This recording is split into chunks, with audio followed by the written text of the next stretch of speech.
Dice Company contains fantasy violence, mature themes, and unapologetic bickering.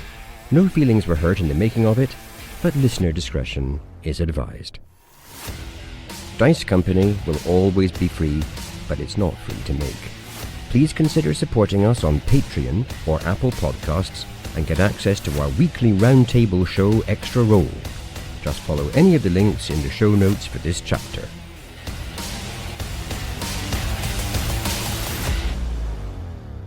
Welcome one and all to Dice Company, where a group of old friends weave tales of triumph, heroism and despair under the guise of playing Dungeons and Dragons. My name is Tom, and I'll be your DM through the continuing adventures of this party of tea-sipping diplomats. Tea-sipping diplomats, please introduce yourselves and tell the audience one fun fact about your characters. My name is Charlie. I play Vander Finnick, and my fun fact for this week is about Benny. Benny is not a Rojan. At best, he is a Tyro, which is to say a Rojan in training. You can't actually be a Rojan unless you have been ordained by one of the members of the council, of which there are 12. Fun fact, though, there are 12 members of the council, but nobody knows what happened to them. That is law accurate. Were you worried that Vander was coming across as too appealing and you thought you needed to dial it back a little bit? Yeah, I was very much in the land grab for fans. Success. He prefers to have 100% of the public against Vander. That rogue fan out there who was like, yeah, I still think Vander might be a good guy. He's gone now. That light just went out. I'm watching the live stats. I actually think you're being a little bit harsh towards Vander. Seems appropriate. Oh, buddy, oh, pal. Yeah, exactly. Vander is everyone's friend. Now we know who the fan is, don't we? He's the DM. I thought, well, I won't go that far. I want that stricken from the record. Well, you edit You're the it, so editor, crack on. I would say I think that's a very good fact. Hi, I'm Harry, and I'm playing Tock. Although Tock learned much of nature and artificing from Tick, he also had other teachers. The dwarf Snorri Sturluson taught him smithing in an abandoned mine in the mountains of Kolar Fife. Alchemy was taught by a half-crazed gnome, Jingo, in the Moonshadow Mountains. And herbalism was taught to him by a squirrel on the plains of Asmodeus. Sounds like public school. I love it. I absolutely love it. Another law-friendly fact. Fantastic. It's really, really good. The squirrel is a mite concerning, I'd say. Must be a very intelligent squirrel. They know a lot about nuts. If you're a squirrel that doesn't know much about nuts, you truly are fucked. Oh, wait, is that why squirrels are so high in Tock's list of top 10 animals? Either that, or I panicked and came up with a random list from Wikipedia. Oh, my God. It was intentional. Okay, actually, I'm going to cut in there because I think my fact was so good. I'm going to bless Al. He gets his fact at advantage. Excellent, excellent, showing your lack of knowledge of what bless actually is. Memory stat upped. Oh, plus D4. Hi, I'm Alex, and I'm playing Augustus. And my fact this week is that Augustus is a big fan of the current pecking order in the group, which is as follows. When something's risky, we send in Benny, our sneak. When it's dangerous, we send in Tock, our armor-plated non-killing machine. When certain death awaits, we send in Vander because what have we got to lose? And when it's a champagne reception, we send in Augustus. I withdraw my blessing. Sad. Augustus feels sad again. And I'm pretty sure the rest of us are going to add them. Oh my God, that's fantastic. We are 3 for 3 on facts. Once again, at this point, it might be worth me just not mentioning that you guys give good facts. I think you've now established that you're good fact givers. I just like the pressure of 3 for 3. I can see. Speaking of which, Dave. Hello, I am Dave, and I play Benny Quez. Previous facts have made it seem like maybe Benny's life has been one of unrelenting misery, and while his early childhood in the orphanage wasn't a lot of fun, he did actually have quite a good time as a youth, becoming a petty criminal and hanging around with a gang of ne'er-do-wells. He's still in touch with the aforementioned Boffo the Gnome, the only person he trusts to cut his hair, and also a human friend called Alicia in Middleton. He's actually, when he had a moment to himself recently in Slateholm, he used his criminal contact skill to get a message heading back to those two to see what's going down in Middleton. Amazing. Really, really good fact. And I'm now going to have to make a quick note of the names again. Obviously, Boffo's going to show up to cut your hair. The other one was Alicia. Yeah. Like that. And apologies for just chucking in that I've been using criminal contact and never mentioning it previously. That's cool. I'm used to it with you guys. It's fine. I thought I could say I'm about to do it. And then I thought, no, that's rubbish because that's just crap. That's not foreshadowing. That's just saying what you're going to do. So I decided these had a moment at some point. So, Good work. Well done, everyone. Let's roll on with the latest chapter of Dice Company.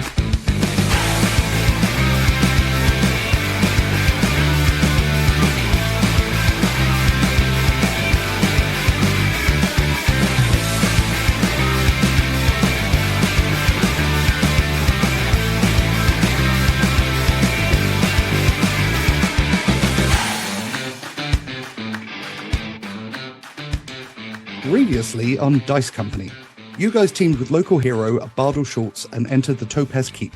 You did so in order to steal the plans for the Steamrunner before they could be passed to the Empire's proxy, the Tamrace Foundation. Using a variety of Bounder and Shadow Vanguard disguises, you passed without issue into the vault of the Mayor of Slatehome, Doxy Abelman.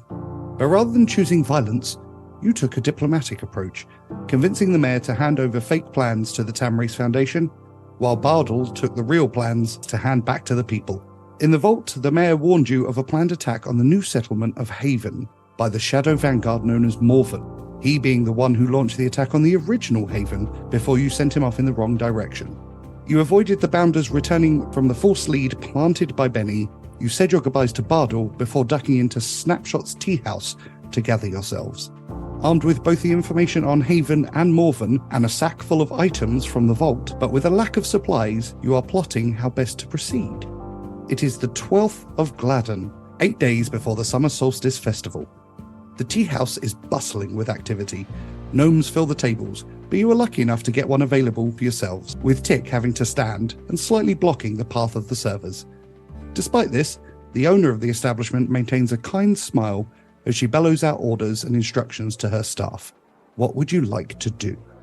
Right, lads. Well, from what I can tell, we need to get ourselves together and get to Haven. Don't think we got a lot of supplies, have we? So I think a little bit of shopping might be unavoidable, but I'm keen to get going as soon as possible, I think, and let them know what's going on. Indeed, there is a shop called Floral and Hardy that we should visit. It sells seeds, food, and other supplies. Right, that sounds spot on. Yes, I have some supplies to pick up too. I agree. Oh my god, firstly, you all agreed on something. Astounding. And now suddenly a dumbfounded silence as we were like, hang on, what do we do now? We've agreed. I'm assuming Benny and Tock have a loyalty card at Floral and Hardy's, with their names on it. And secondly, you guys are actually doing a shopping trip. It's not magical supplies, is it? It'll be fine. At the point of agreeing, our friendship collectively imploded. We created some kind of singularity and now we have no idea how to behave around each other. Been fun, guys. That the adventure ended. Well, Tock was going to suggest we buy some supplies for for New Haven to convince them to move again, and for us. So for New Haven, we're going to need basically seeds for them planting a new settlement and some food to tide them over. Then we'll need basically food so we don't starve, and maybe some for Rosalind as well so she doesn't starve. And then I thought maybe like a cart and a mule or a donkey or something to carry it all. Like it? Okay. And then we're heading for New Haven, basically. Is that the scheme? Yes. In terms of like helping the New Haveners, Tock was going to suggest that we scout for a location to drop them off at before we go there, because it's much easier to convince people to move if you have like a destination ahead of time. So Benny looks deep in thought and says, the only thing concerning me is how they knew where New Haven is. And if we move them, are they just going to find them again straight away? That is an intriguing possibility, Benny. Intriguing is an interesting word to use in that context, Tock. I'd have gone for horrifying. There's kind of two strands there, right? They seem to have incredibly unluckily managed to put their new settlement in the way of some sort of railway development, which we don't need to be worried about. But we also think the Shadow Vanguard Morven is specifically tracking them. Is that correct? And do we think he knows where they are? I can't remember how we knew that. The mayor informed us. It was overheard from the Shadow Vanguard Tiara. So basically, we don't know how they might be tracking the Haveners. But I mean, when they tracked us, it was with a sort of crystal. So I guess our first thought would be that somehow, I mean, there could have been an extra crystal on our ship in the first place, and maybe somehow the Haveners took it with them. I can't see how, because Morven can't have bugged them, can he? Because he never got among them. There are many ways in which they may have tracked our friends to their current location. I think our only course of action is to keep our ears and eyes open as we investigate and look for signs that the Empire is aware of our plans. Vander, is there any possibility we could cast some sort of protections around their new location when they get there that might stop any sort of magical tracking? Here, a circle of salt will stop a witch. Is Morven a witch? I don't believe so. Have we tried dunking him in a river and seeing if he floats? Because A job for Tock. I mean, he almost pulled our airship out of the sky, so I'd love to see us try and dunk him in a river. that's true. Way heavier than a goose. Yeah. There is an abjuration spell of non-detection that may be cast. Maybe if we combine that with salt, we'd have something truly powerful.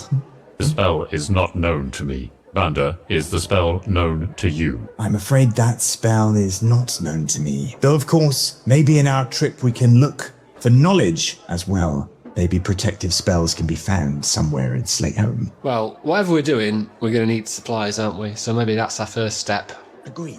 Agreed. Let us get some salt and any possibly useful magical supplies that might help us conceal our dear friends from Haven who we met once. The owner of the establishment comes over. Hello there. What's that you got then? It's an automaton. Oh, you're funny, ain't ya? I'll do my best. Stood before you is a old gnomish woman. Very difficult to place her age, but it's many hundreds of years old. She's wearing swirling silk-like robes and has roughly applied lipstick and a kind of hair done up into a loose bun. And she has a kind smile. That looks magical to me. Well, we haven't quite worked out what it is, really. He's just, I think he's trying to figure it out, but his memory banks don't compute or something, so, yeah, I don't know. It's not just tea that I serve here. I also have some magic items if you're in the business of buying. Oh, lovely. What sort of things are you talking about? Well, from my last adventures, I got myself some leather armour, which I believe belonged to the goddess Callisto. I also have a pair of elven boots and this rather fancy rod with a horse design on the end. And she points to the wall where the items are currently hanging. I say, what was Callisto? What is Callisto the goddess of? Callisto was the goddess of fire. Oh, that sounds like quite a handy thing to be the goddess of. You can see how some Callisto based on, and that'd be quite handy. Well, it means that you can't be affected by flames of any kind. Very nice. It's a bargain as well, 4,950 gold coins. Oh, just the 4,950. I mean, it's very reasonable, but unfortunately, a little out of my price brackets at the moment. But worth bearing in mind, if I do come into any money, I'll be right back. Fascinating artifact. How did you come across this? I don't mind telling you that I was adventuring with some rather handsome humans over in Corlar Vale in the mountains, and we found ourselves an old tomb of some lich. Within there were these items. We managed to actually use the rod in order to escape out of a crumbling bridge. Artistry. What would I have to pay to persuade you to part with this? A fine example, magical artifact. Oh, well, the price tag is on the item, and she reaches and turns it, and it says 6,875 gold coins. Intriguing, Vander says in a slightly pained voice. I will consider this. Thank you for telling me of its history. Fascinating. Never let it be said that Batilda Snapshot doesn't offer the finest wares in all of Slayholm. Such a weird combination of things, like tea and biscuits and priceless artifacts. Would you like a crumpet and the crown jewels?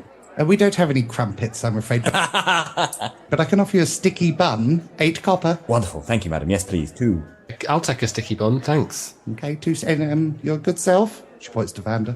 Something finally in our price range. No, thank you. I have my own culinary delights. Do you wish? And she runs back to get a sticky bun for Augustus and Benny. Can you each take 8 copper out of your coin purse, please? Already done. So, Al, it's a bit of like a D&D tradition that old adventurers always like buy a pub at the end when they retire. Like 80s footballers. It's one of the many crossovers. Surprising number of crossovers, if we're all honest with ourselves. Shop at Battistuta's and then go down to Terry Fennick's for a pint. Don't know where Terry Finnick came from. Proper deep cut. Tock will remove the documents and books that we got from the Topaz Keep and share them with the party, especially Vander, who I imagine will be particularly interested in them. However, you do also find in it 2 books, a bundle of parchment, and a strange bag that makes a bit of a rustling sound when you shake it.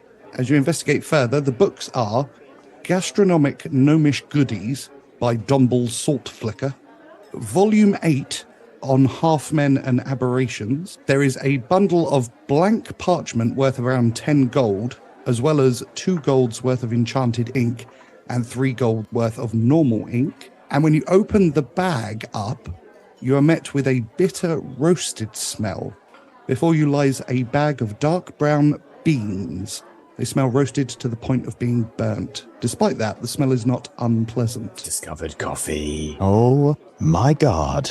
3 days later, there's 10 branches of Costa in Slayholme. Gentlemen, I don't suppose you'd mind if I took possession of the parchments and inks? I find that acceptable. Excellent. I believe Rosalind would care for the Book of Gastronomic Delights.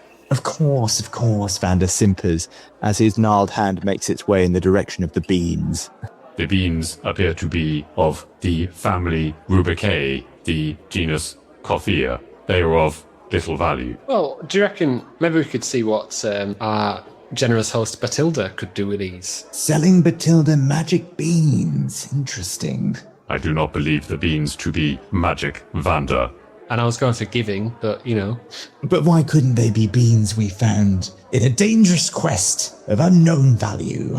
Vander says, smiling with all 3 of his teeth. Tock will move his faceplate close to the beans.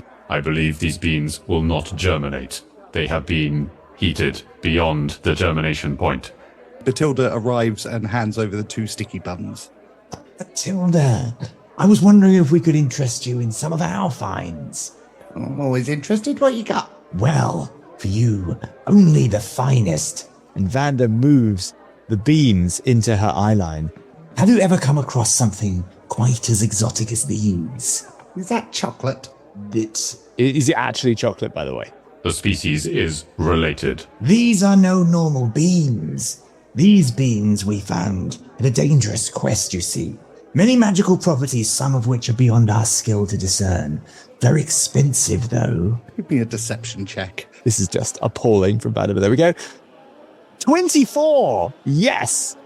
Oh, got them adventuring, did you?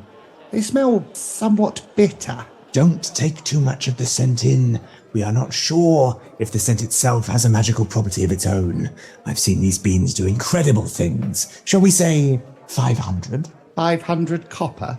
I was thinking more gold. 500 gold for some burnt beans? Magic beans, says Vander very enthusiastically. The beans are from the upper slopes of the mountain range far to the south of the Kerberos coast. They are a long way from home. Exotic, faraway magic beans, Vander says. Benny is sort of ducking away and kind of making it clear that he is playing no part in this transaction. Don't mind my colleague, he fears the beans, quite right too. No, he doesn't fear the beans, he fears you're a lunatic. She's not really paying attention to Benny. She's kind of stroking her chin and looking at the beans.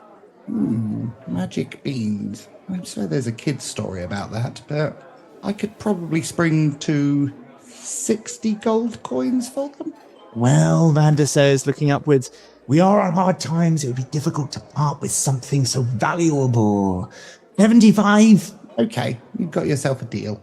Excellent. Vander says, his gnarled hand reaching out and placing the beans firmly in hers. A pleasure doing business with you. And she picks up the bag, sniffs it, and kind of her eyes dart left and right.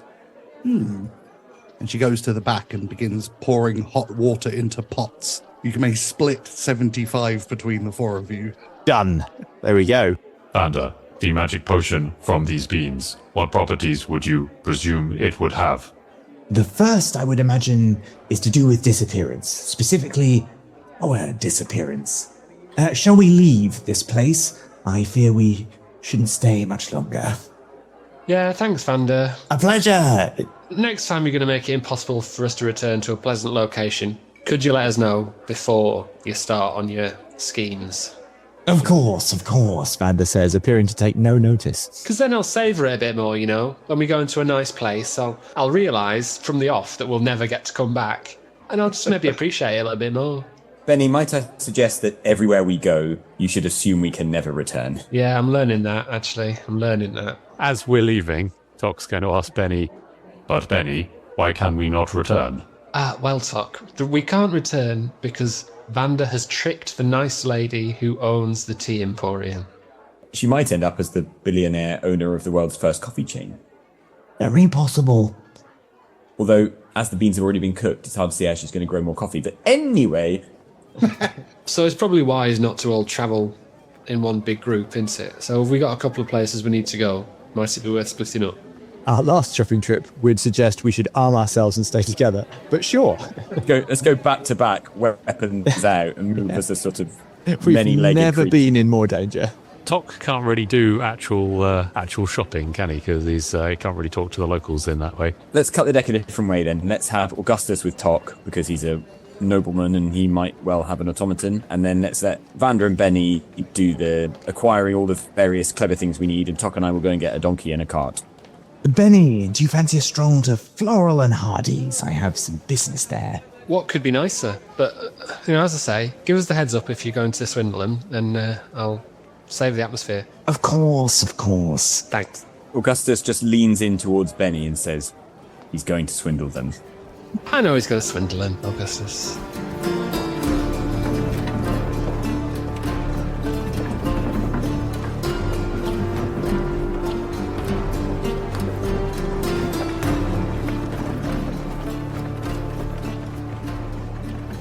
So you make your way through the streets of Sleetholme. It's a beautiful sunny day still. Any sign of the running bounders has disappeared. You're able to move through the crowds quite easily. You split up at Floral and Hardy, and Vander and Benny, you head inside. Benny, you have obviously been here before, and the gnome with the moustache greets you. Hello, Benny. Hiya, pal. How are you doing? Not bad, thank you. Having a pretty good day. Yourself? Not so bad, thank you. Not so bad. Got a fairly long list of stuff I need here. Can I just hand it over to you and see what you got? Oh, of course you can, of course. So I pass him over the list of, seeds, food, plant roots, nuts, etc. And I say, and if you've got any ale or anything like that, that'd be a nice touch as well. Ale, yeah. How much do you need? How much would 4 people need for a week? Barrel? Yeah, get us a barrel. Barrel would be nice. Thanks. Oh, and you brought a new friend with you. I brought an acquaintance. Yeah, his name's Vander. Well, thank you, Benny. A pleasure to meet you. How can I help you, pal? Well, the list would be excellent. I do have a few requests of my own. What soups do you have? Soups? Yes. Oh, just your basics, leek, tomato, swede. A few of each, please. And any chocolate? Oh, chocolate, no, you're not going to get chocolate here in Sleetholme. Vander looks a little crestfallen, but changes subject. I also have a request regarding printing. Do you offer such services? I could certainly hand copy some parchment for you. Excellent. What is it you're trying to write? Vander hands over the parchment he has. I need 100 letters, please. Short notes, if you will. I have an inscription here I would like to be copied onto each. And he passes over the inscription, which I have just sent to you. Benny would like to try to sort of lean over to see what it is that Vander's up to. So I don't know are you trying to be secretive about this, Vander? It seems like you are. No, just another chore, I'm afraid. Nothing exciting about this. Vander smiles. So, Vander, you're happy for Benny to see what's on the parchment that you're sliding across? He passes it over face down. Mr. Hardy of Floral and Hardy picks up the parchment and gives it a quick read. Vander's going to slip over a single gold piece. I prefer discretion, if you understand me. He continues reading and then puts the parchment face down on the counter, slides the gold coin into a drawer under the counter itself. No problem. How many copies did you want? 100, if you please. You understand that it'll be quite expensive? Talk to me about prices. I couldn't do it for any cheaper than 3 silver per copy. That is pricey. But it must be done, Vander says, and with that, he shakes the person's hand. He shakes it back. Mr. Hardy then turns to Benny. Your new friend? Acquaintance. Your new acquaintance. He's a good one. Vander smiles wanly. So he puts the parchment into the drawer. If you come back in about an hour, I'll have that done for you. I'll now tot up your list for you, Benny. All right, cheers. Look confusedly at Vander with a fair amount of suspicion. I think we must both face the possibility that I am again concealing something from you, my friends. Oh, I hadn't considered that eventuality. Whatever next? Whatever next? What a time to be alive, Vander says, as he turns in the direction of the door. Hardy, while he's gathering your supplies together, he turns to you again, Benny, and says, Benny, this snake meat, Aye. Do you want it prepared somehow? I do have some, but it's a little bit unusual. I guess maybe salted for, make it last a bit longer. I can do that. Thanks. And you want it in with the rest of, the nuts and the... Maybe keep it separate, thanks. No problem.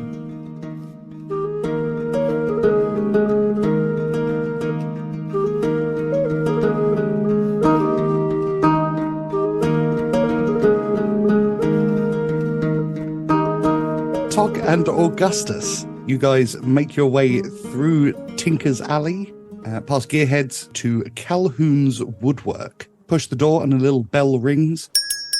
And inside you find all sorts of intricately carved wooden furniture and various other wooden items.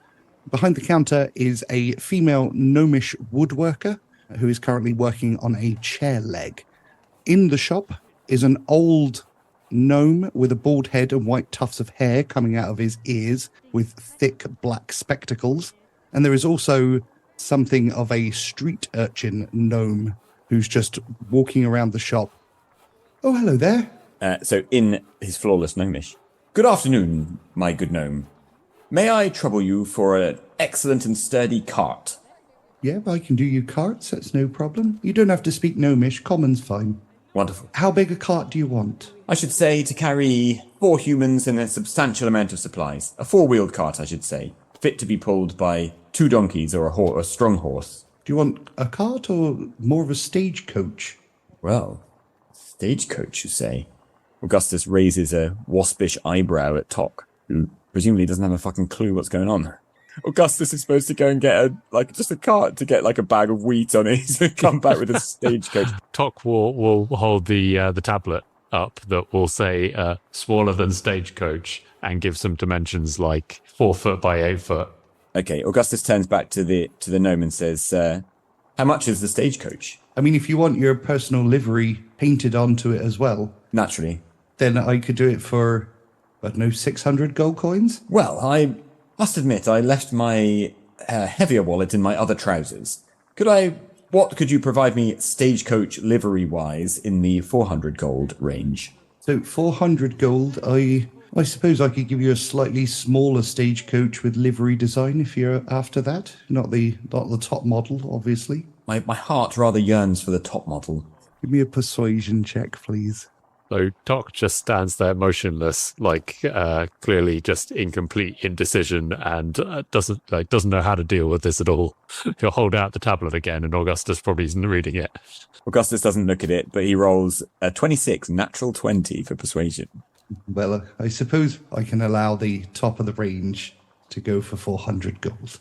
Am I going to need 4 horses? 2 horses and you'll be able to pull it. Because I'm literally dumping all my cash on this. Why? Great. Why indeed, Tock? Why indeed? I don't know what I'm doing here, but I'm 100% committed now. So, we needed a cart that cost 15 gold pieces. Well, why buy one for 15 when you can buy a stagecoach with your livery on? And now I realise it needs to obviously be some sort of disguise livery. And that's fine. If you'd like to tell me what your livery is, then I can get it painted on there. It'll only take about an hour. After she asked the question, there is a series of very loud bangs that come from your pocket. Okay, Augustus, I guess, puts his hand in his pocket to try and find out what the fuck's going on. Inside you find a small handful of paper wrapped items which appear to be banging and popping and causing fizzing and sparks. The old man begins to chuckle loudly. Tock will investigate them. Okay, give me an investigation check. They're like those little paper things full of gunpowder that you can throw. How did they get in my pocket? Tock will investigate the little bangers and report back to Augustus about what their chemical composition is. Well, Augustus is also going to quickly check that especially his money is still on his person. All of your money is still on your person. Anything else important missing? No, nothing is missing. Okay. You turn and you can see that the old man is sat on a rocking chair and laughing quite hysterically at it. Ooh, I didn't mean any offence. Just a little joke. Well, let's hope I don't play a joke on you in return. Oh, honestly, it was only meant as a bit of fun. It's quite harmless, I promise. Augustus tries to smile, but in that sort of disconcerting way of someone who knows he has to take this as a joke, but he has no sense of humour when it comes to jokes at his expense. I can tell that I've offended you. It's not what I meant. That's not what Mr. Fizzlebottom's all about. Please, allow me to make it up to you, kind sir. Not to worry, Mr. Fizzlebottom. I should say that that name is probably punishment enough on its own. I've always quite liked my name, but please let me whittle you something. Would you? What's your favourite animal? Dog. Yeah. What eats dogs? Bigger dogs? Mr. Fizzlebottom, I do apologise for my extraordinarily rude attitude to your very funny and charming joke.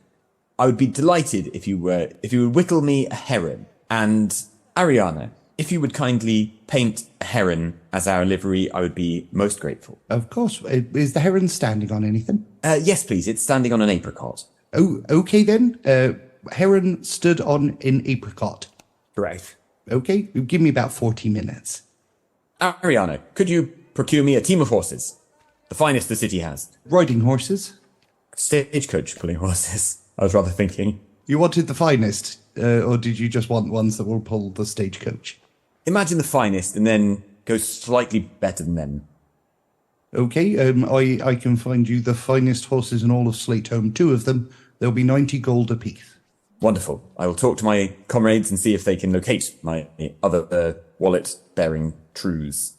I believe there is a map shop opposite your fine establishment, and I intend to go there and procure some maps. Good day.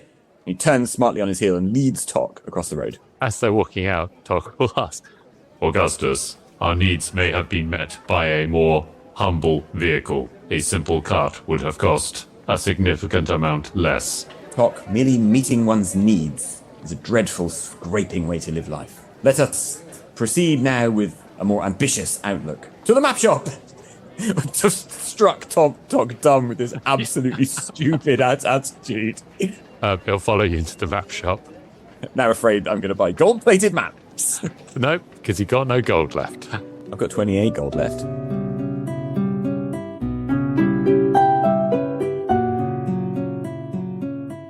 Vander and Benny, you have an hour, Vander, until your printing work is done. Is there anywhere else you would like to go in town? Benny, I do need to visit a tailor's. I would suggest a Lander's if you're amenable. Yeah, go on then. Excellent, excellent. Vander begins hobbling. It's probably a big mistake, but let's give it a go, see what happens. Vander and Benny, you head north towards the Sapphire Promenade, making your way through the incredible design of gnomish builders of beautiful townhouses in a variety of pastel colours. You head towards an area where you know that Alanda's shop is. It sits opposite the incredibly opulent-looking Batistutas, and it appears to be quite a humble shop, which is slightly at odds with its surroundings. You've got to hand it to the gnomish people, haven't you, Benny? They do know how to build. Vander says, looking in awe at the architecture. Yeah, it's very impressive, to be honest. I've never seen out like it. You enter Alanda's plain tailor's shop. As you push the door, you are met with an immaculate interior. It's small and quite plain, but incredibly neat and clean. There's a simple red rug which covers the majority of the wooden floors, and there are 3 wooden mannequins wearing suits in various states of construction. Elander is knelt by the hem of a pair of trousers, and he stands up and welcomes you. Welcome, my friends. How can I serve you today? Good afternoon. A pleasure to meet you again. How is business? Says Vander. Well, I've just done a fitting for the mare. It went very well. She told me not to mention anything that I may or may not have seen. The delights of a good conversation, Vander says, clearly reassured that that's happened. I was wondering if you would do some, embroidery for me. Well, certainly. Nothing too fancy, just an embroidery on the inside of my cloak. Specifically, and at this point, Vander takes out some of the parchment he has and scribbles an image. Now, it's very plain, quite rough, but looking at it carefully, you can see that in basic terms, it is the outline of a heron. 13. Quite an artistic work. I like it. Yes, I can absolutely stitch something like that for you. And you want it on the inside of your cloak. That's unusual. Yes, not a flashy man, me. Just like to have the embroidery done. Would this cloak be acceptable? And Vander points to the cloak he's wearing. Elander nods and then looks at your mask and then back at the cloak. Yes, I think that is perfectly acceptable. I can absolutely do that for you. How much were you looking to spend? Nothing pricey. A simple embroidery is all I require. I could do that for 20 gold. I will be expecting quite fine work for 20 gold, Elander. You will find my work is the most spectacular tailoring you have ever seen. I'm sure I will. And with that, Vander begins to take off his cloak to pass to Elander. As he does so, some of the damage that's been done to his body is now visible for the first time. Elander gets a particularly good look at Vander's left arm, which is withered by quite horrific scarring. Some of the scars are quite shallow in nature, but others go deeper and into the musculature itself. It's clear that the arm's function has been drastically reduced by the damage. But looking closely, there is a sort of gruesome artistry to it, and it's clear that even now, those wounds will never entirely heal. Elander looks at the scarred arm, takes the cloak, and carries it over to one of the mannequins and puts it on and gets out a needle and thread with various different colours. That is quite the scarred body, if you don't mind me commenting on it. Yes, I suppose it is rather obvious, isn't it? I happen to be the canvas of the work of quite the craftsman, master of his profession, though I can't pretend it wasn't a hard-won artistry to observe. You seem quite open-minded about the trauma that you've obviously encountered. One of the benefits of gruesome torture is it opens one's mind, particularly to the small pleasures in life. Vander is shivering quite visibly, though, even at the quite mild cold. I don't suppose I could prevail on you to hand me another cloak while I await my embroidery. Of course. And he walks over to one of the mannequins and pulls off a plain black cloak and brings it over and actually puts it onto your shoulders for you. Vander's very ragged frame gratefully receives the cloak and he wraps it around himself. You do have an open mind. The true essence of intellect. How delightful. The Heron insignia, a family crest, is it? Of a sort, I would describe it as a new family, one that's yet to be fully formed. What happened to your old family, one wonders?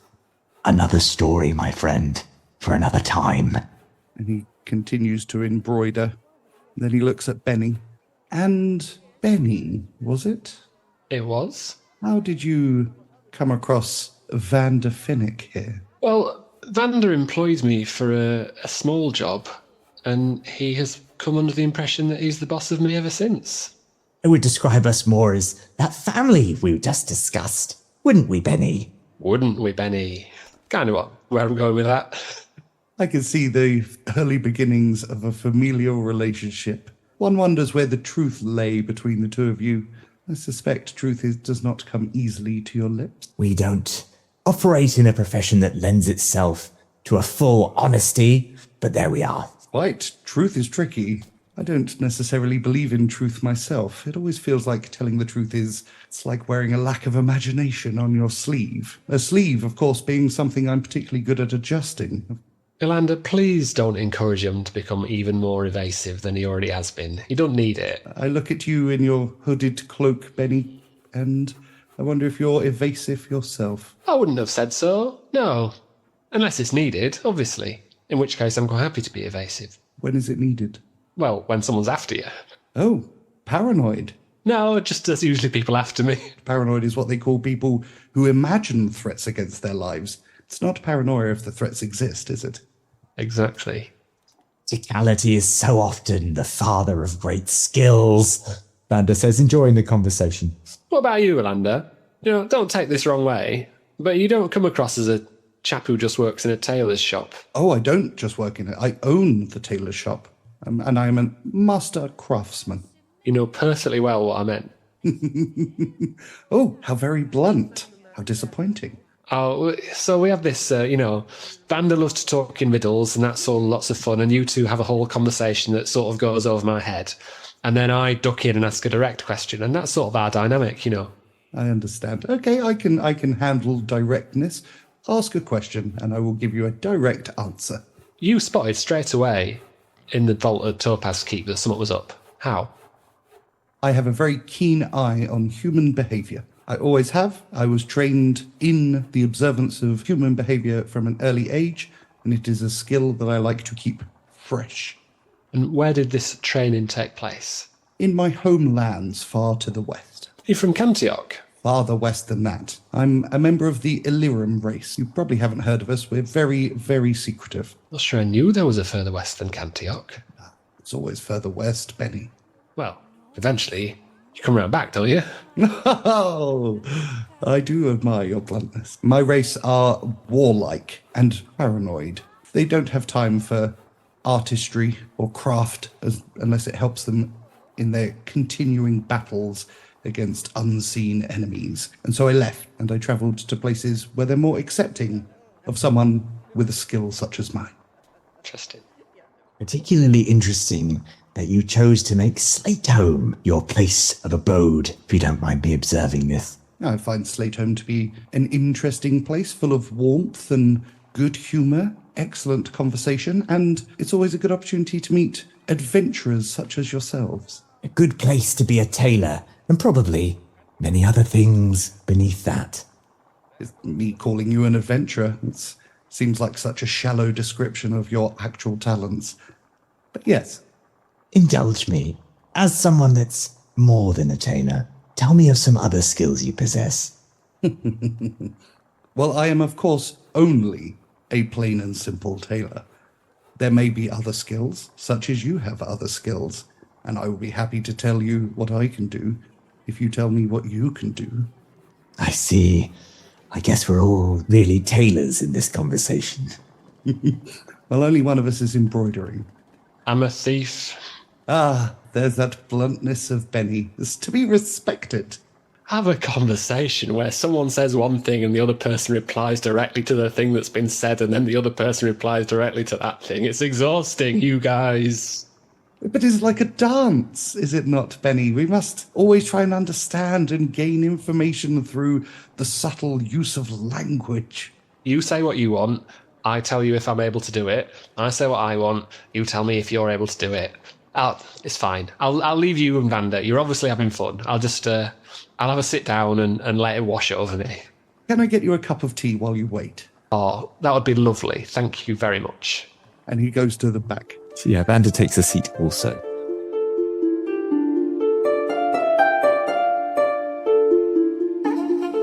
Tock and Augustus, you march your way into a junta's maps. It's a rather large shop, very dusty, and there are coiled maps everywhere, floor to ceiling, There are aisles filled with maps as well. There's no one currently behind the counter, but there are 3 gnomes dressed in roughly made suits with cloaks of different colours of greens and brown and one yellow. They've got a curly mop of hair each, and they're excitedly looking at a map that they're all holding together. While Augustus is clearly going to go and talk to those gnomes, Tock is going to start perusing the maps on the shelves, looking for a map of the mountains to the north of Ovik, particularly in the region abutting Roanoke. So I noticed that there are lower foothills leading down into the Roanoke Plain, and he wants something basically on the other side of the mountains from Slateholme, somewhere. He's looking for a place basically for New Haven to resettle, and he's just going to go from map to map. So Augustus goes closest to the gnomes. I don't think I'm going to barge into the conversation, so I might overhear a little bit unless they're going to immediately turn when I appear. They're quite loudly and excitedly talking while pointing at points on the map. I mean, we could go all the way, right? All the way to Lunadine. And then I bet we could find ourselves some kind of passage over to Cantioch. Oh, well, that would be the furthest away from home I've ever been. Oh, hello there, stranger. Good afternoon. Can we help you with something? Well, I'm looking for a map. Do you have maps to maps? Oh, we don't work here. We're buying maps too. We're off on a grand adventure. Sounds fascinating. What do you need a map for? Where are you going? Well, I'm looking for a map of the mountains to the north of this fine city. Myself and my friends would like to do some mountain climbing and adventuring. And those mountains, I hear, provide some of the finest climbing in all the lands. Is that the mountains near Roanoke? Well, the mountains between here and Roanoke, yes. Why do you mention Roanoke in a startled tone? Oh, no, we were just told, the old gaffer said, under no circumstances are we to go to Roanoke. It's dangerous. Probably wise advice. However, if you wish to go adventuring, little danger might be in your future. Just a little bit of danger, as long as it doesn't get in the way of elevensies. Well, quite. No adventure should be so dangerous that it gets in the way of elevensies. And we're thinking of going to Cantioch. Have you been to Cantioch? Yes, I have travelled there. Augustus doesn't want to get into where he's from. Is it worth visiting? Is that a good adventure? Certainly. It's a fascinating continent full of rich variety and wonderful adventures for you fine gentlemen to enjoy. Did you hear that? Rich variety and adventure, amazing. Oh, well, don't let us stop you. Good luck on your adventure. Same to you, good gentlemen. Do enjoy your 11s each day. Of course. So Augustus sort of, with difficulty, doesn't roll his eyes and then doesn't join Tock, but like Tock, starts just looking for maps. Someone comes from behind a curtained area near the counter. Hello? We got more customers. What you after? You big and robot, what you after? Tock won't respond and will carry on perusing. Okay, so Augustus will cut in and say, my automaton servant is searching for a map. What map is it you're after? I would like a map of the mountains to the north of this city. That should be simple enough. You got 5 gold on you, I can give you a map right now. 5 gold, you say? Well, these are the finest maps in all of Slateholme. Well, I would like to see it. He reaches under the counter, pulls out a map, rolls it out. There you go. That is the most up-to-date map we have of the Moonshadow Mountains. Okay, so Augustus looks at the map. Do I need to do any kind of check to see if it does look like a good, reliable map? No, it does. It looks like a beautifully drawn map. It's on fine parchment, obviously drawn with incredible inks, and it gives a fairly detailed breakdown of the mountainous region. The area to the north, which you know to be Roanoke, has no detail in it at all. It's just a blank space. I shall give you 3 gold for this acceptable map. And he takes out 3 gold. Well, I can give you half of the map for 3 gold, or you can pay me the 5 gold for the whole map. Is 3 half of 5? It is here. Well, I do apologise for mishearing you. And Augustus provides 6 gold to prove his maths is correct. He rolls up the map, hands it to you, and slides a gold back. I don't need overpaying. I just need a fair price. Augustus just looks at him sternly, wondering how he got into this absolute fucking mess. And if there's nothing else, I kindly ask that you leave my shop. Yes, I'd be delighted. And Augustus rolls up the map, hands it to Tock. Tock will put it in his bag and follow Augustus out. Augustus Zeno, man of the people. Absolutely. I went so badly wrong. After we leave the shop, Tock will pass Augustus 5 gold for the map, because it was his sort of plan. Augustus, it may be an idea not to announce our plans to passers-by. The Shadow Vanguard may be listening. And Tock will take out the little cat totem and again have a little scan round behind them. Very wise, Tock. I merely suggested we were attempting to go mountaineering in those mountains. Difficult to request a map of those mountains without giving some sense that we might go there, though I quite agree we should not reveal our true purpose. I find this to be acceptable. You see nothing through the cat totem.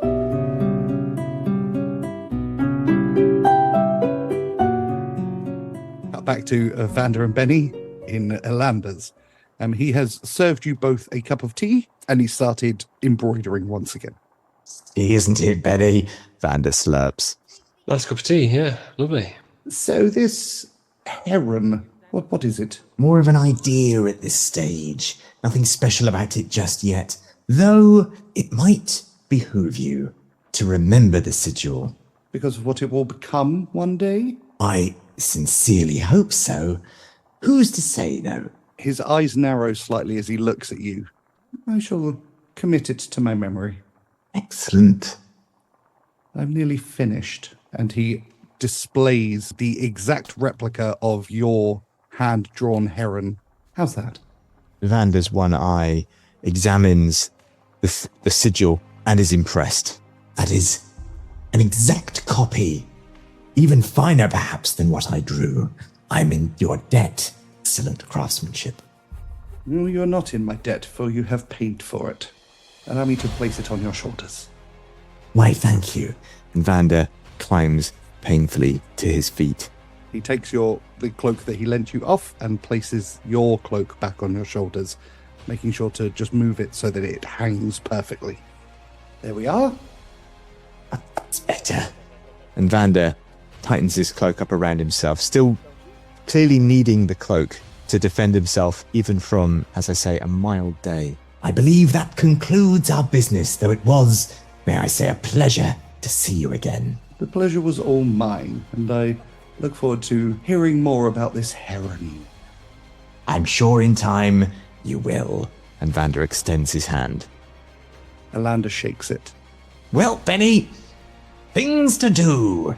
As Vander marches, as far as Vander can march, in the direction of the door. Thank you for the tea, Elanda. I found the experience not unpleasant, if somewhat baffling. Enjoy the rest of your day. Good luck, Benny. It was a genuine pleasure to meet you. Benny waves as he leaves. And Elanda goes back to hemming the trousers. Yeah, we should probably go and pick up our purchases, shouldn't we? Agreed. There is one final stop I'm intrigued to make. How would you feel about a quick detour to visit Wonder Emporium? I've heard glorious things. In that opposite the Tamrace Foundation. Do you know, I hadn't considered that. Vander says, looking like he had considered that. How about another time? You're quite sure? Well, physics is magical items, right? That's correct. I don't know about you, but I've got 500 gold. And if the fire-resistant armor's going for 5,000, I don't know what we're going to buy in physics that's, going to get us anywhere. Very true, very sensible. I guess I'm more into rolling the dice, as it were. Turning over the cards, as it were. I am actually genuinely terrified. Then perhaps back to Forel and Hardy's, where we hopefully will meet up with the rest of the band. Yeah, sounds like a plan to me. Vander nods and begins in the direction of Floral and Hardy's. Let's see how far wrong they could possibly have gone when buying a simple horse and cart. As you guys leave Elanders, a gentleman in a beautiful emerald green three-piece suit bumps into you, Benny. Oh, pardon, that was my mistake. And he has onyx black skin with pale white hair and pointy ears. No problem, pal. And then immediately check all my pockets, because that is Benny's response to being bumped into, because if it was him doing the bumping, the other person would no longer have their purse. As far as you can tell, everything is still on your person. And he gives you a little bow and turns around and heads off easterly direction. What a finely dressed gentleman. Yeah, dazzling. Wonder where he does his shopping. Most certainly Batistutors, I would think.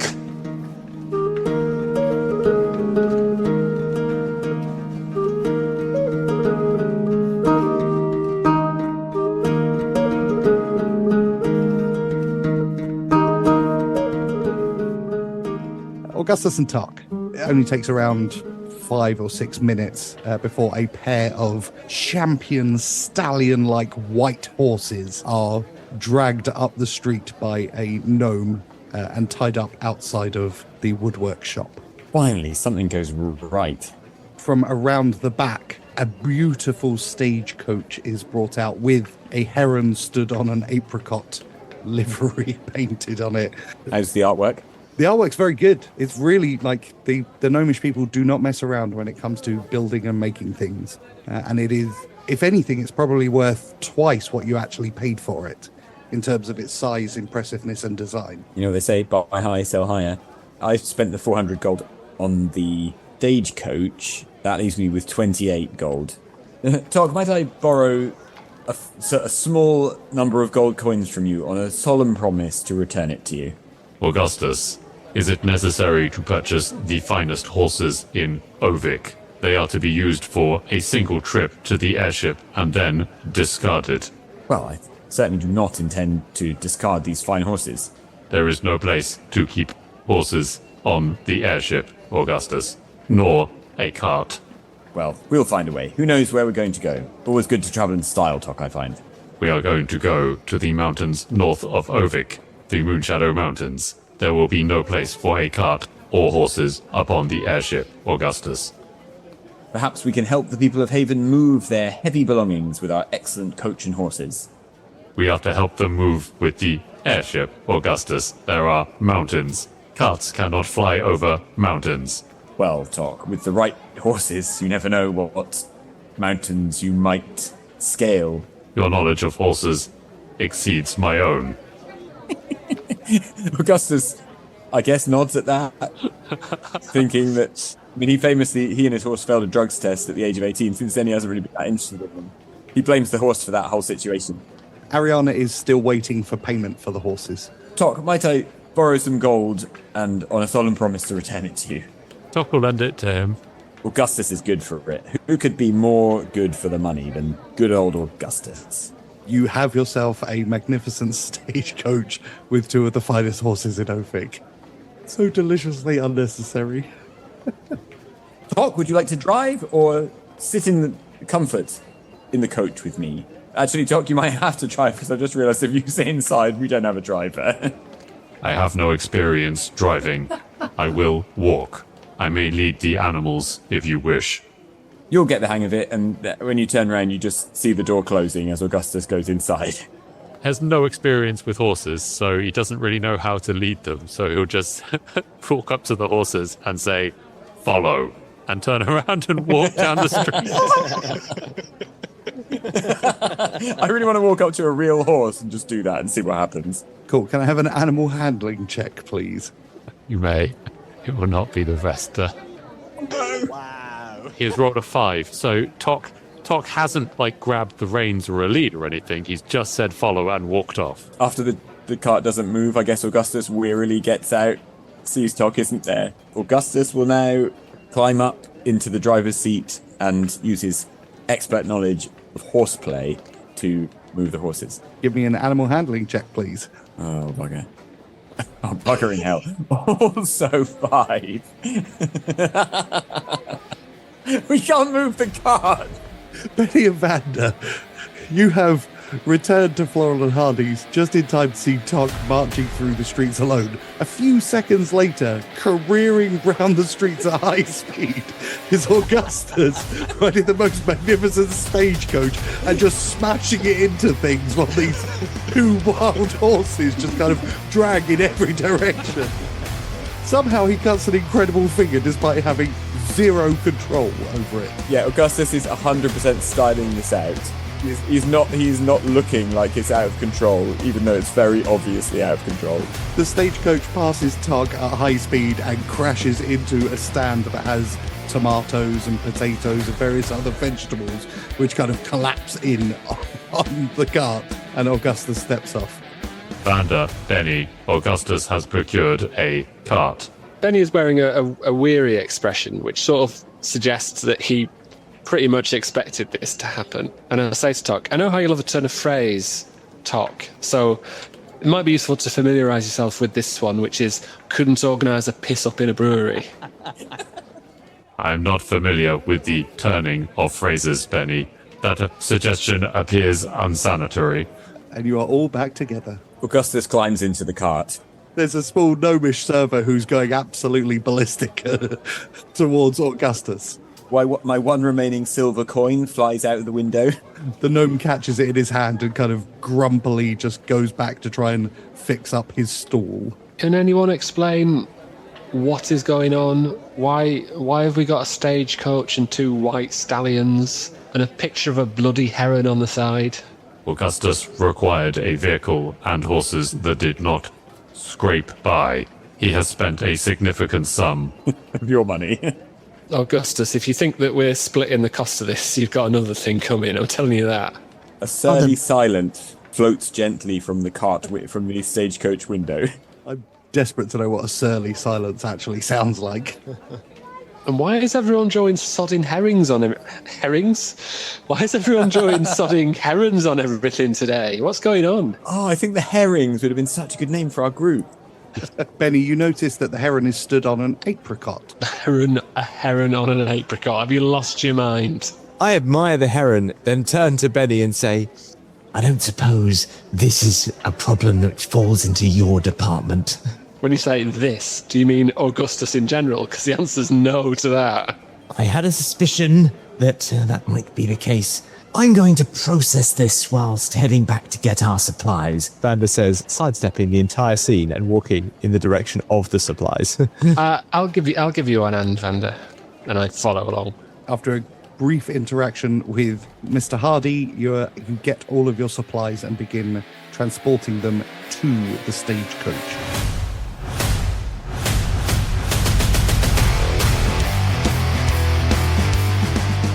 Having stacked out the entire stagecoach, you are ready to depart. Now the stagecoach pays off. We are going to make quite the exit.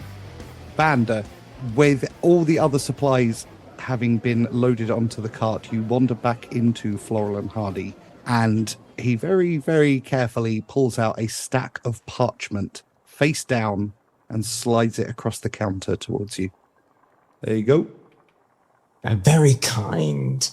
I leaf with my thumb to look at just one of the cards, if you will, and am pleased by the craftsmanship. That is exactly what I ordered. I appreciate your work.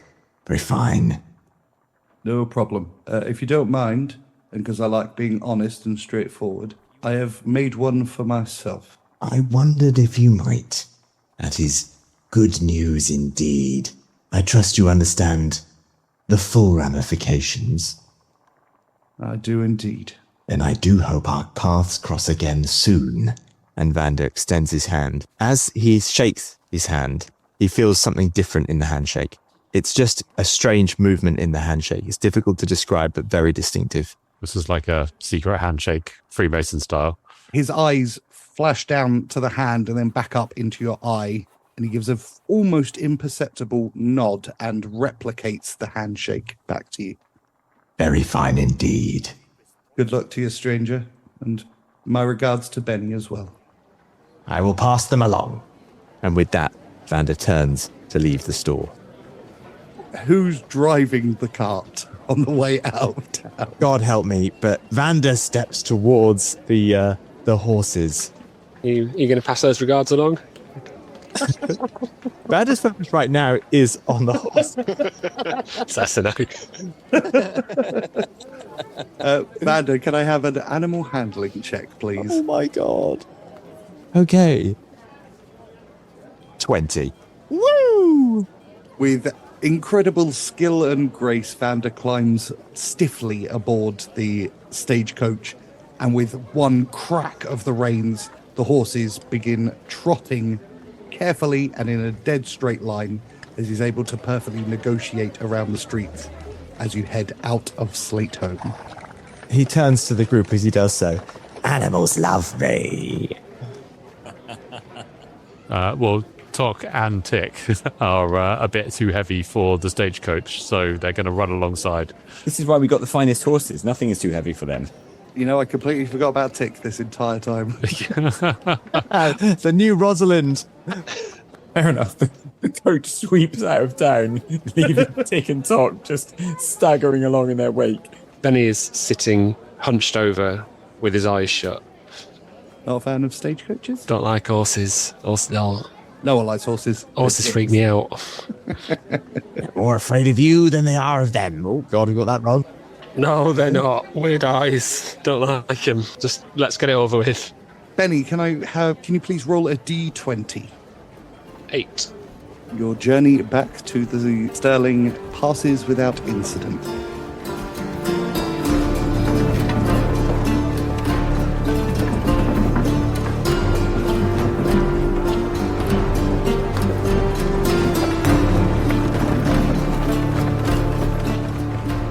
So you guys make the half-day trip back to the Sterling and arrive with the sun having set and night is upon you. You pull up the stagecoach outside. What would you like to do? Tick and Tock will start loading up the gear onto the airship. Augustus, probably with Vander's consent, wants to get one of the ship's automatons to kind of secure the horses, like just to, I don't know what they've got, but like... Flex, Vander says in the darkness. Yes, Vander. See if you can locate the pulley system. I want to judge whether we can load some of this fine, if slightly peculiar, extra, I don't know what we'd call this. I'm looking to see if we can load the coach. I don't know if that's even possible, but... That would be possible, Vander. Excellent. Yep, load up the coach and horses. Load them up. That is, unless, Augustus, you wish to make the trip and maybe commune with your various gods. I rather think the airship is the right man for the job here, he says, not having realised that you couldn't coach your way to Haven. Vander nods at Plex. Yes, Augustus. Yes, Vander. Plex summons the other two automatons, and they begin the not simple task of loading the stagecoach and horses aboard the Sterling. You are able to decant all of the stuff that you have bought onto the Sterling, and with the moon high in the sky, anything else anyone would like to do? Vander has been directing operations from, you guessed it, the poop deck. Augustus, this bounder captain we are entertaining as our guest, I suggest it may be time to consider what we shall do with his delightful presence. Yes, it's certainly a thorny issue. I agree, and you'll be delighted to know I see little point in information from him, as it will be old and likely inaccurate. I think the question now is how best to release him, either from the ship or in a more permanent way. Well, let us consider the options to release him from the ship first. That would be simply to untie him. He is only wearing his underpants, I believe, and setting him loose in the wild. I'm not certain, Vander. I wonder what harm he might do to us should he be making his way back to Slateholme. I would imagine little harm will come of releasing him at this stage. More likely, I suspect, to perish of exposure. I see little benefit in leaving him to die of exposure. It seems cowardly, if anything, to keep our hands clean of a killing and merely leave a man to die. Very true, but another solution will cost time, possibly the lives of others, Vander says, enjoying the complexity of the conundrum he's now weaving for Augustus. If we have time, there is a third possibility. He may yet be of use to us. Take him in as a pet, an interesting idea. In a manner of speaking, we may keep him aboard the airship whilst we search for New Haven's new location. Whilst on board, we can plant false information within his hearing, misdirection, and then release him to the Vander station. He would carry false information, cause division. Interesting idea. One idea that might take a bit of finesse. Indeed, it is as you taught. In a battle of the mind, you must divide and conquer, Vander. Compelling, says Vander, Very wise, Tock. looking at Tock with some regard. We must continue our lessons, and I feel we have a solution for our bounder captain friend. I suggest we make sail. Time will not waste. Agreed.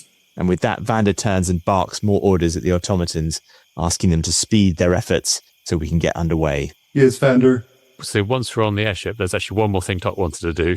That is, at some point, whilst everyone's busy, he wanted to talk to Plex at some point when he's away from the others on his duties. In fact, he'll invite him down to Tock's workshop. Tock, you head down, having asked Plex to join you in your workshop. As you walk down the corridor towards it, you see the room where the Bounder captain is tied up. The door is open, and there is just an empty chair with no Bounder captain. That's probably something to tell the others immediately. So Tock will go and alert the others to the Bounder captain have disappeared. In fact, he will call out, Alarm! Alarm! Vander appears unnaturally quickly. Vander, the Bounder captain is not within his quarters. He may be at large on the ship. There may be danger. Rex, Yes, Vander. would you be so kind as to tell me where the Bounder captain is currently? The Bounder captain escaped. Do you know when? We did not see it happen. There's no clue as to the direction he took. Well, we can only hope the elements have swallowed him whole. I suggest speed is our friend at this stage. Plex, please return to the deck and conclude our departure plans. Yes, Vander. Tock is going to go look for Rosalind to make sure she's safe. You head to the sleeping quarters of Rosalind and you find the bed neatly made, and there is a small letter sat on top. Oh, God. Tock will pick up the letter and open it. Has she run off with the Bounder captain? The letter reads, Dear Tock, thank you for the kindness you've shown me over the last few weeks. I hope that I served you and the rest of the crew well during that time, and I contributed in my own small way to the success of this party. I must admit, adventuring is not what I imagined it would be, but perhaps the gods allowed me to join you to open horizons to new opportunities. Bardell Schultz very kindly paid me a visit and offered me a place in his new adventuring party, the Ungovernables. The name is a bit silly, but he's such a kind and heroic soul that I didn't think I could pass up the opportunity. I'm sure one of the other automatons could take over the role of cook for the crew of the Sterling in my absence, and I wish you, Master Benny, Master Vander, and Master Adam Fustus all the best in your further travels. Perhaps fate will bring us together once again. Your friend, Rosalind. I feel genuine shame. Yeah, Tock will take it to the mess and call the others. Bardell seduced her, hasn't he? What's happened here? I am unsure as to the biological possibility of that course of action, Benny. What are we going to do? Are we sure, firstly, that Bounder Captain is off the ship? Even in her disappearance, we're going to ignore Rosalind. We've got pressing concerns. Got to stay true to yourselves. I'm assuming that Rosalind let him go. There's no mention of it in the note. Rosalind. Well, it's sort of done us a favour there, hasn't it? Or Bardell let him go. Gentlemen, I believe that, again, haste is the only possible solution to our current predicament. We have left some loose strings here, strings that we can't tie back up into a nice, neat bow. I suggest we do what we appear to be best at and make our way out of Dodge. But Vander, we are not in Dodge. We are in Slateholme. We certainly are, Vander says, looking visibly pained. Augustus approaches Tock and solemnly holds out a promissory note for 100 gold. And with the Sterling taking off into the night sky, heading in the direction of Haven or the foothills to the north of the Moonshadow Mountains, we will end it there.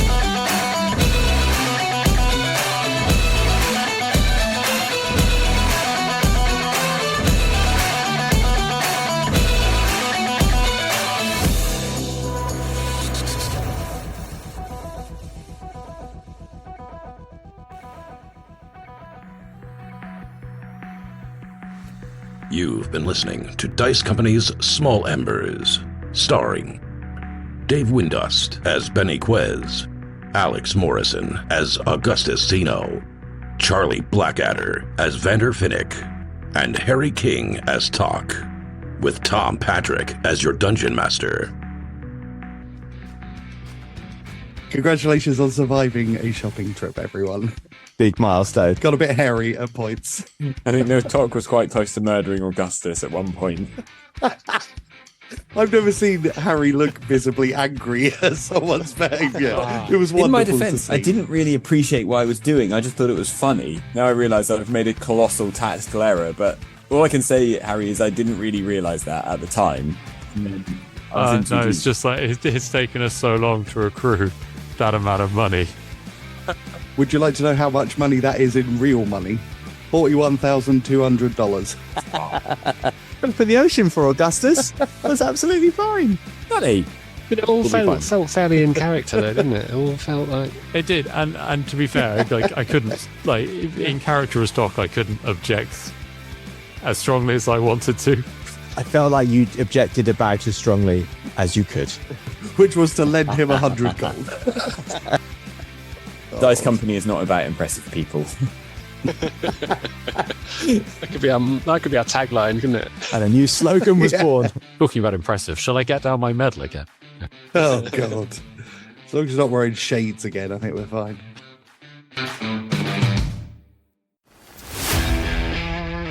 Thanks for listening. Please consider supporting Dice Company on Patreon, where for the price of a cup of coffee, you get access to a whole other show, Extra Roll, as well as an ad-free listening experience. The Dice Company Discord server, along with our socials, can be found on our Linktree in the show notes. If you enjoyed this chapter, please like and subscribe, and don't forget to recommend us to your friends. If you didn't like it, recommend us to your enemies.